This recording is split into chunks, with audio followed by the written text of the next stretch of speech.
Selain itu organisasi juga sebagai tempat kita untuk kemudian berkeluh kesah juga ketika hal-hal akademik atau berkaitan dengan perkuliahan itu menjadi sebuah masalah.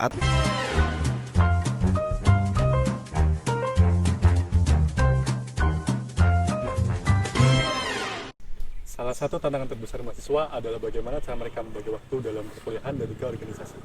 Sekarang saya ditemani dengan Mas Faiz Miftahul Khairi. Beliau adalah salah satu petinggi ya. Beliau adalah Ketua BEM di Fakultas Teknik Universitas Negeri Jakarta. Oke. Selamat siang Mas Faiz. Selamat siang. Oke, bagaimana kabarnya? Alhamdulillah baik. Mas Faiz ini adalah salah satu Ketua BEM ya di periode tahun 2024 ini. Nah, mungkin ini Mas Faiz, sebenarnya boleh diceritakan dulu nggak kesibukannya Mas Faiz sekarang ini apa aja? Oke, iya baik. Terima kasih ya Mas Riki atas pertanyaannya gitu. Ini kita santai aja kan? Ya, santai. Santai. Ya, sebelumnya aku izin memperkenalkan diri terlebih dahulu. Nama aku Faiz Miftahul Khairi. Aku dari program studi Pendidikan Teknik Elektro angkatan 2021 dan sekarang di semester 7 gitu. Untuk kesibukan sekarang saya sedang melaksanakan PK atau praktik pendidikan. Jadi di program studi pendidikan di Universitas Negeri Jakarta itu semua harus melaksanakan PK kecuali yang beberapa prodi yang konversi gitu. Kalau misalkan di prodi Pendidikan Teknik Elektro itu diwajibkan buat mengikuti PK atau praktik pendidikan selama kurang lebih 2,5 bulan sampai 3 bulan seperti itu. Dan sekarang udah selesai sih sebenarnya, udah di akhir fase, istilahnya udah tinggal beberapa hal lagi, salah satunya adalah penarikan gitu, karena besok tanggal 30 September itu udah selesai. Artinya dalam segi administrasi, dalam segi kegiatan itu udah selesai seperti itu. Jadi kesibukan sekarang menyusun administrasi berkaitan dengan praktek pendidikan seperti itu Mas. Sama mungkin saya juga sedang menyusun proposal untuk kegiatan praktek industri, karena setelah PK itu harusnya KKN, tapi saya tidak mengikuti KKN karena sudah dikonversi dengan kampus Merdeka seperti itu Mas. Jadi sekarang masih penyusunan buat praktek industri untuk nanti di bulan Oktober atau November melaksanakan praktek industri seperti itu. Oh, berarti Mas Faiz sudah lolos KKN ya ini? Udah. Oh, itu gimana tuh Mas kok bisa lolos KKN? Waduh, ceritanya sangat panjang Mas kalau misalkan udah lolos KKN. Kemarin saya mengikuti salah satu kegiatan yang diadakan oleh UNY, yaitu Kampus Merdeka, tapi yang bukan dari Kemendikbud, tapi dari Universitas Negeri Jakarta gitu.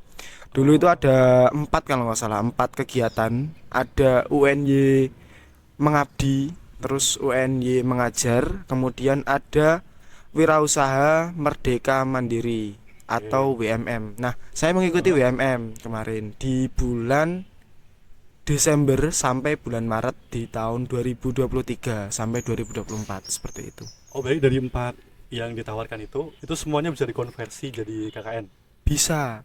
Selain jadi KKN, kalau misalkan mengikuti yang UNY mengajar, itu bisa dikonversi menjadi PK gitu. Sama satu lagi, UNY ke magang Merdeka kalau nggak salah. Saya MSIB. kurang tahu. Iya, bukan. Itu lebih ke yang ngadain kampus bekerja sama dengan mitra di industri, kemudian mahasiswanya mendaftar, diseleksi, dan kemudian ikut di magang di industri seperti itu. Oh, kalau boleh tahu itu semester kapan itu Mas Faiz? Itu pas saya semester berapa ya? 5-6 kalau nggak salah. Itu 5 saya yang mengikuti, terus di semester 6 awal saya melaksanakan programnya, dan kemudian pas semester mau menginjak semester 7 saya konversi seperti itu. Oh, udah tahun kemarin gitu? Iya, udah tahun kemarin. Oke. Nah, semester 5-6 tuh Mas Faiz sudah gabung aktif ke organisasi kah atau kepanitiaan kah? Oke, berbicara tentang keaktifan di organisasi, saya dari semester 2 ya, semester 2, semester 1. Semester 1 saya masih meresearch organisasi yang ada di kampus gitu. Salah satunya kayak tanya-tanya tentang apa sih sebenarnya organisasi di kampus, apa aja gitu, mulai dari yang ada di tingkat fakultas sampai yang ada di tingkat universitas. berbicara tentang mengikuti organisasi, saya ikut organisasi dari semester 2. Pertama kali saya mengikuti dari himpunan mahasiswa atau himpunan mahasiswa elektro kalau di prodi saya, di departemen saya. Kemudian saya juga mengikuti UKM, yaitu unit kegiatan mahasiswa di fakultas, yaitu kerohanian atau Pertanian. kalau di FTUNY itu namanya Keluarga Muslim Al Mustafa.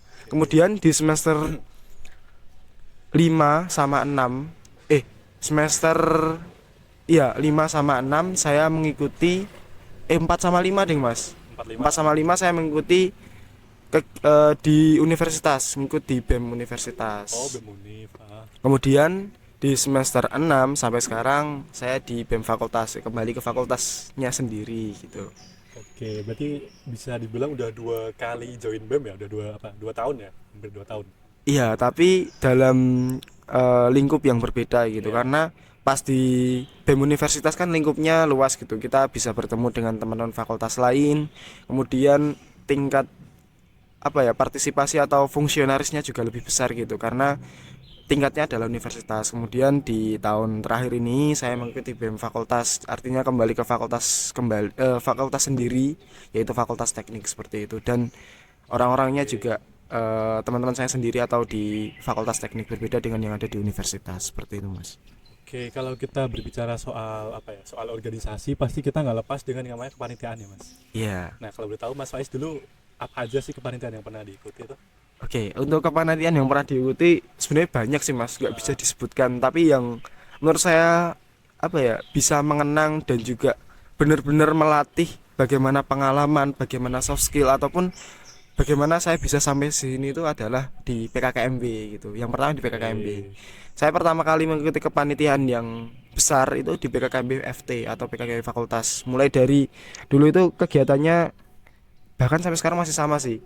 Dari mengikuti LS LS. atau Engineering Leadership School, di mana di situ kita dibimbing mengenai bagaimana cara menjadi seorang leadership yang baik, seorang public speaker yang baik, atau seorang kepanitiaan yang baik gitu. Mulai dari sebuah seminar tentang kepemimpinan, manajemen waktu, kemudian public speaking, dan bagaimana kita bisa membuat sebuah rekayasa sosial gitu. Kemudian di situ bertemu dengan kakak-kakak pemandu yang udah berpengalaman gitu, berpengalaman di kepanitiaan PKKMB. Kemudian setelah itu dilanjutkan dengan kepanitiaan PKKMB. Di situ dulu pas di tahun 2022 di semester 3 ya kalau nggak salah ya. Di semester 3 itu kepanitiaan PKKMB. Itu saya di divisi pemandu gitu. Di FT itu ada beberapa divisi gitu. Salah satunya adalah pemandu. Dan di pemandu pun juga ada 3 divisi. Ada kreasi, operasional sama PSDP. Saya di operasional, itu yang mengurusi berkaitan dengan materi ataupun penugasan seperti itu Mas. Oke, berarti Mas Faiz bisa bilang sangat aktif lah ya di Iya. organisasi kepanitiaan. Oke.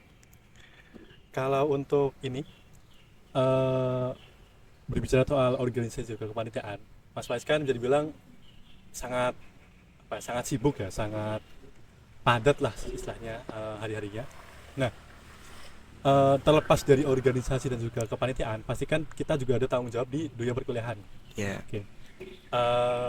Ada nggak sih Mas keluh kesahnya gitu? Oh, ini susah nih bagi waktunya atau gimana gitu? Oke, berarti ini tentang keluh kesah dulu atau tentang pembagiannya dulu? Keluh kesah dulu deh. Keluh kesah. Kalau keluh kesah pasti ada sih Mas. Seorang manusia, seorang mahasiswa, seorang pemuda ataupun ya semua orang lah pasti punya keluh kesahnya masing-masing seperti itu. Tapi ya dengan keluh kesah itu tidak menutup kemungkinan kita bisa melanjutkan atau melaksanakan kegiatan. Kita boleh berkeluh kesah, kita boleh sambat, kita boleh ya meluapkan emosi, meluapkan yang menjadi keluh kesah kita ke orang lain atau ke media sosial atau bisa ke alam dan lain sebagainya. Tapi kita jangan lupa untuk kemudian dengan amanah-amanah kita gitu. Jadi saya pernah berkeluh kesah tapi saya tetap tidak meninggalkan amanah saya gitu.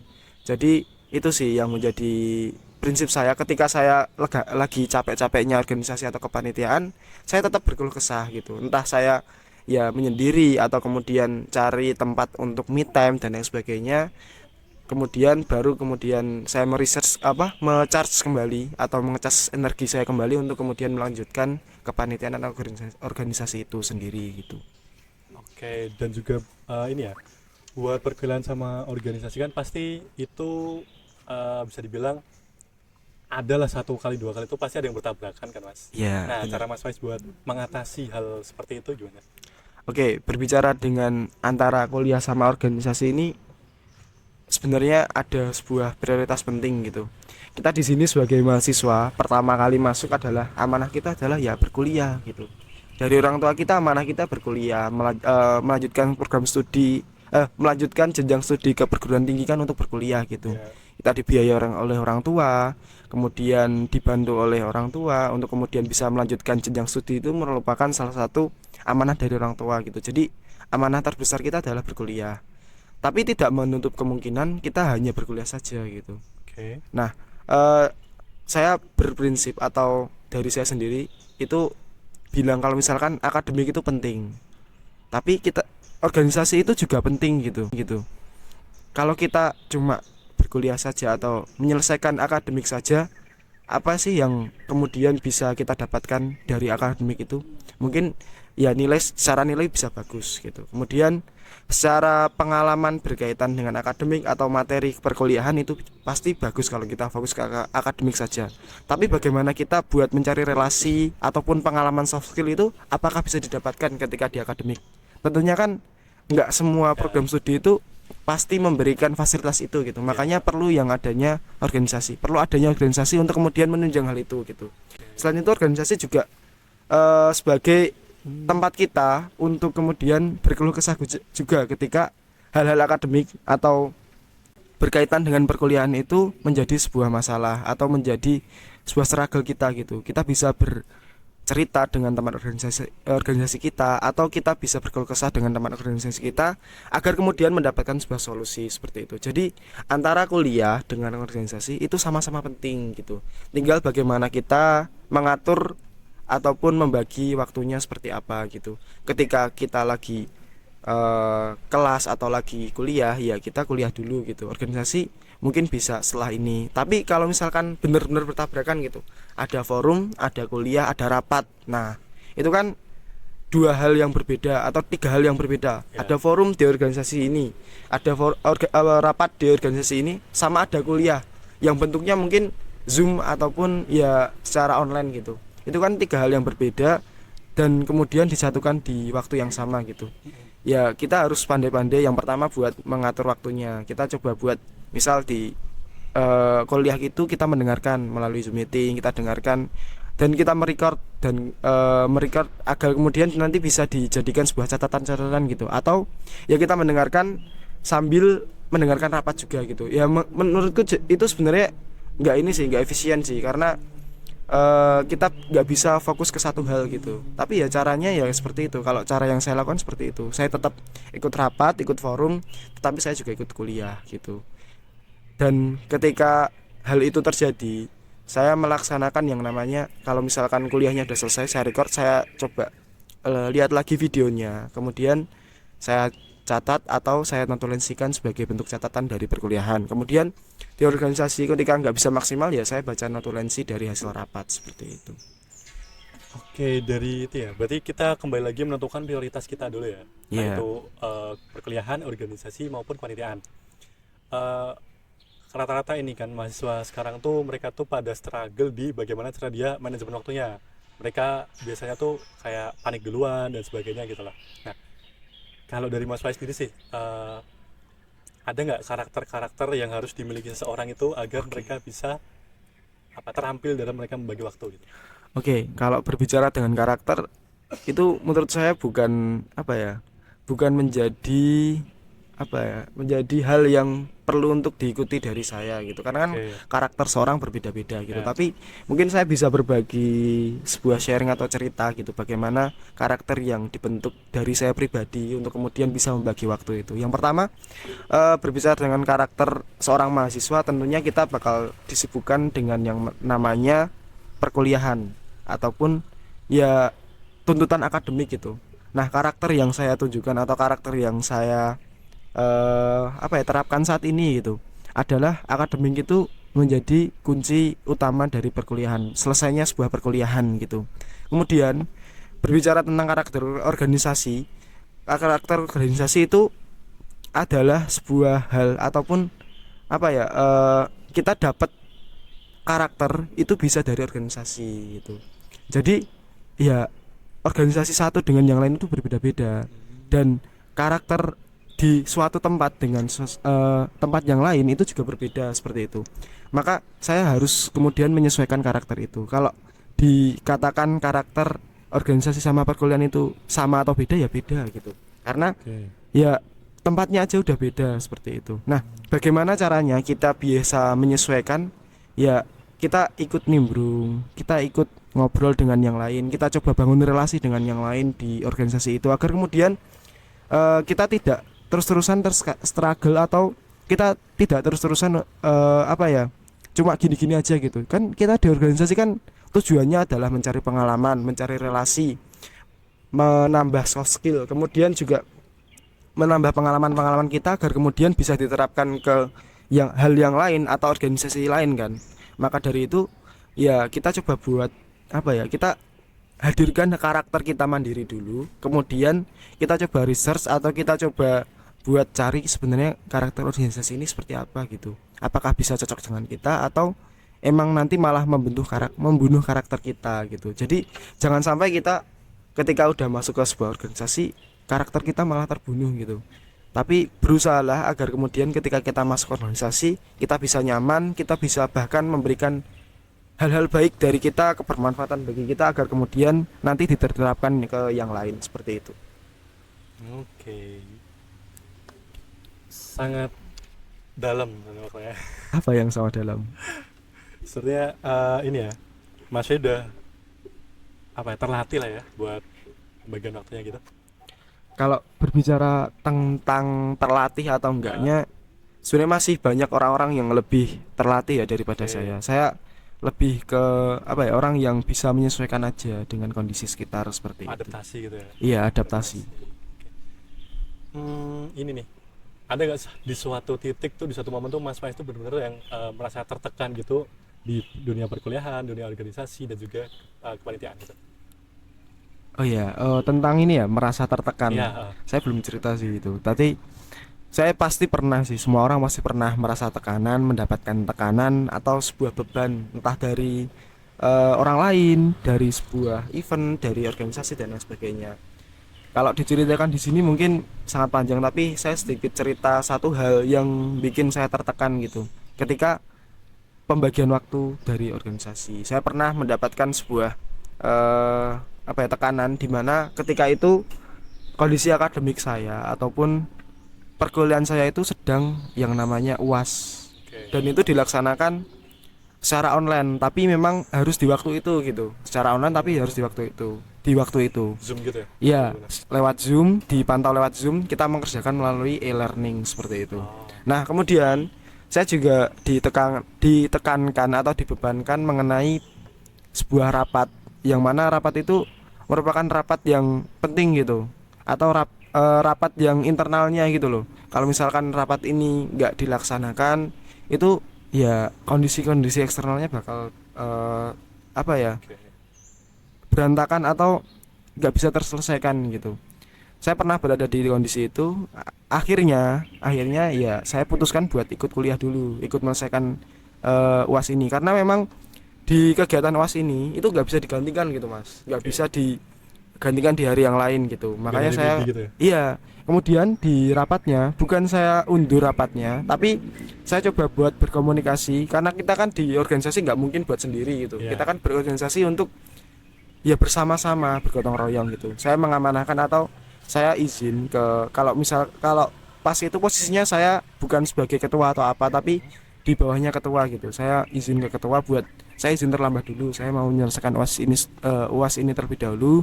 Silahkan mau dimulai rapat sekarang juga nggak apa-apa, kalau bisa nanti menyesuaikan dengan saya itu juga nggak apa-apa. Tapi akhirnya dari ketua saya itu bilang ya saya mulai dulu, nanti kamu mengikuti aja di jam yang lain gitu, atau saya menyusul seperti itu. Itu sih sebenarnya itu bikin saya tertekan juga, karena gimana nih caranya buat, karena baru pertama kali saya mendapatkan dua hal itu yang sangat sangat apa ya, penting gitu, sama-sama penting gitu. Oke. Tapi ya akhirnya bisa terselesaikan. Nah, salah satu tipsnya ketika kita mendapatkan sebuah hal-hal yang tertekan atau bikin kita tekanan itu jangan dipikirin, Mas. Jangan dipikirin dulu. Ya, kita coba buat, oh ini ada ini. Kita coba buat tulis dulu di jadwal. Yang pertama ada rapat ini, kemudian ada kuliah. Kita tulis dulu. Jangan dipikirin. Pertama jangan dipikirin dulu. Ini nanti kayak gimana? Apakah nanti dapat bisa berjalan dengan baik keduanya? Terus apakah nanti ketika saya nggak datang bakal diomongin nggak gitu? Tapi kita coba buat sebuah aksi, ataupun kita ya kalau misalkan nggak bisa secara tepat waktu ya kita bilang izin, Mas Mbak saya nggak bisa kalau misalkan di jam ini gitu, nanti saya menyusul ya karena ada UAS gitu. Atau misalkan UASnya itu bisa diundur atau digantikan di hari yang lain, ya bilang ke dosennya gitu, saya ada rapat ini dan ini menyangkut berkaitan dengan organisasi saya yang memang ini belum bisa selesai kalau misalkan saya nggak hadir di rapat gitu. Makanya perlu untuk kemudian kita bilang gitu ke dosen, ataupun kalau di organisasi ke ketua panitia atau ketua organisasi kita, seperti itu. Nah, pentingnya komunikasi dan juga koordinasi ini juga nanti bisa berkaitan dengan bagaimana kita membagi waktunya, bagaimana kita dilihat oleh orang lain gitu loh. Kita bisa berkomunikasi dengan baik, pasti orang lain akan menilai kita juga seperti orang-orang yang baik gitu. Itu sih mungkin. Oke, dari jadi tipsnya saya. ini ya, jangan dipikirin ya berarti. Iya, Lebih jangan baik mungkin dipikirin. Ini ya, jangan overthinking lah ya. Iya, benar. Kalau siswa sekarang tuh rata-rata tuh pada overthinking, Mas. Benar. Kayak misal nih, ntar kalau nggak selesai gimana, ntar kalau nggak ikut gimana, itu kan malah bisa dibilang menambah beban pikiran mereka kan. Iya, padahal kan belum terlaksanakan kan. Iya, belum tentu itu pun terjadi juga Iya. gitu. Kayak, Nah, kalau kita di organisasi mungkin kalau di awal-awal pasti ya overthinking dan sebagainya gitu. Ya. Tapi lama kelamaan kalau misalkan udah terbiasa, nggak mungkin kita overthinking. Ya jalani aja gitu loh. Toh pun juga kalau kita menjalaninya dengan baik, pasti dilihat dengan baik. Kalau misalkan belum bisa maksimal ya artinya perlu evaluasi ataupun perlu sebuah hal yang perlu untuk dibenahi agar kemudian evaluasi itu bisa tertutupi gitu. Kita di sini organisasi atau masuk sebuah organisasi atau kepanitiaan itu tugas kita adalah berusaha gitu. Entah nanti hasilnya kayak gimana, itu kan kehendak dari Tuhan ya. atau kehendak ya orang-orang yang ada atau semua orang-orang yang ada di situ gitu. Tugas kita di sini sebagai pribadi yang masuk ke organisasi adalah untuk kemudian berusaha sebaik mungkin seperti itu. Oke, dan itu semua mengganggu perkuliahan Mas Faiz nggak? Kalau sampai saat ini enggak sih. Enggak ya? Organisasi enggak mungkin mengganggu perkuliahan sih, karena Enggak. iya. Karena kan biasanya kalau apa ya, rapat ataupun ada sebuah proker, ada sebuah agenda itu kan di hari weekend atau di luar perkuliahan gitu, di malam hari, sore hari, itu kan nggak mengganggu perkuliahan. Kecuali kalau perkuliahan yang ganti jadwal itu berbeda seperti itu. Jadi organisasi itu nggak mengganggu kita gitu. Oke. Berarti banyak banget yang bisa kita ambil dari pengalaman organisasi itu ya. Contohnya adalah kita dapat skill cara kita membagi waktu, cara kita mengemban tanggung jawab gitu. Mungkin ada ini nggak satu kata motivasi gitu buat teman-teman di luar sana yang masih struggle dengan perkuliahan dan juga organisasinya gitu. Oke. Kalau kata-kata sebenarnya saya nggak pandai dalam membuat kata-kata gitu. Tapi apa ya, saya bisa berbagi sebuah hal yang mungkin tadi saya sampaikan itu ke teman-teman gitu. Harapannya nanti hal-hal itu bisa, hal-hal baik yang saya sampaikan itu bisa menjadi apa ya, pembelajaran atau bisa mendapatkan insight positif dari teman-teman yang ada di sini gitu.